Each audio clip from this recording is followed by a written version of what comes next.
انما اتحرك مؤمن زكريا المره دي وراح هو في الحته اللي بتكلم عليها بعد ما اتقفل عليه من الثنائي عاصم وحسين الشحات. علي معلول يلعب عكسيه، فوافي خطيره، اجاييه، جول جول جول، خطأ دفاعي وهديه من المدافعين لاجاييه. الاهلي لما يحضر بجوان. اجاي منك يا راجل، جول مع الدقيقه 23 رغم ان المقص هو اللي كان افضل بكل امانه الوقت اللي فات في مناطق وسط الملعب، وخطأ دفاعي كأن الراجل كده قام بدور صانع اللعب للاهلاويه يحطها لاجاييه اللي لا يتردد ان هو يسجل الهدف الاول في لقاء اليوم. الدقيقه 23 1-0 وما زالت مشاكل المقصه. انما بص لعبه علي معلول، رجع لورا بثقه كده بيعملها فوافي، مسك دماغه. بص فوافي بيعمل ايه، الراجل مسك دماغه عارف ان هو عمل كارثه. ادي علي معلول والعكسيه، وادي فوافي اللي جاي. اي حد يتعالى على الكوره لازم يحصل اللي حصل من فوافي ده لو طلعها بدون اي فلسفه او فزلكه كده. والراجل بقول اول ما الكرة وصلت لأجاييه قبل ما يجيبها جون حط ايده على دماغه لان عارف ان دي مش هترجع تاني. سجدة الشكر من حسام البدري. والاهلي في ثالث ايام رمضان بيعيد على الجماهير بجون لأجاييه 1-0.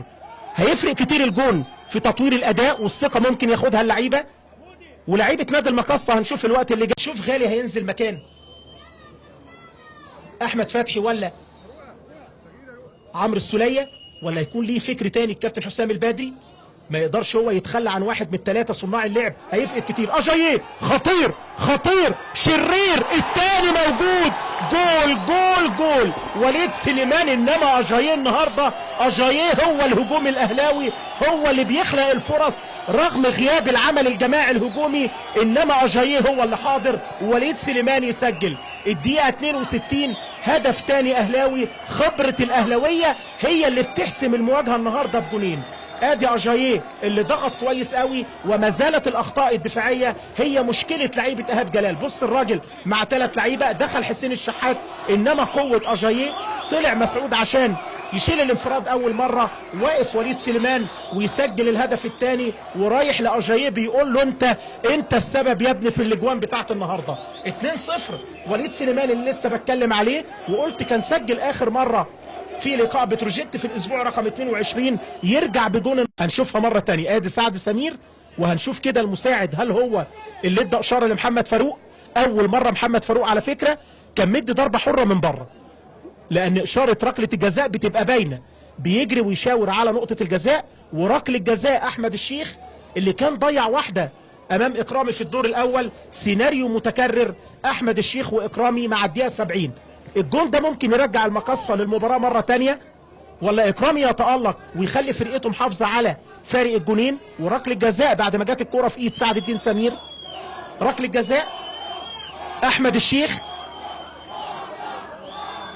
اكتر فريق اتحسب له ركلات جزاء الموسم الحالي نادي المقصه على فكره.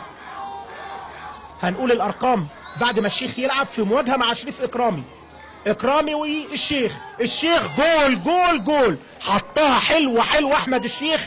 2-1 المقصه يقرب النتيجه. والهدف الثامن اللي بتهتز بيه شباك اكرامي الموسم الحالي احمد الشيخ صاحب ال 15 جون. شيخ المقصه في رمضان بجون امام النادي الاهلي. بص شوف احمد الشيخ داخل وبشماله حاططها في منتهى الجمال والروعه على شمال شريف اكرامي. 2-1 النتيجه وباقي اكتر ب4-4. يحطها لقدام عند انطوي، خارج اكرامي مش ممكن، خطيره، جول جول جول.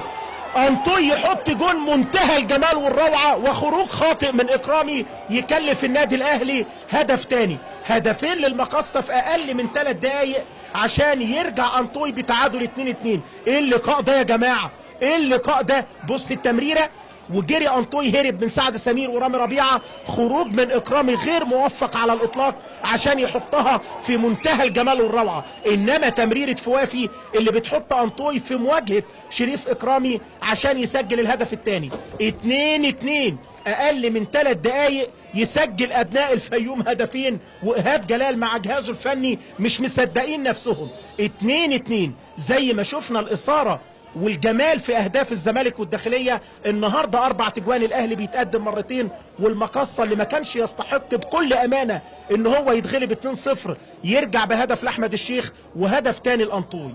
يبقى 2-2 الدقيقة 71 يسجل الشيخ من ركلة جزاء، والدقيقة 4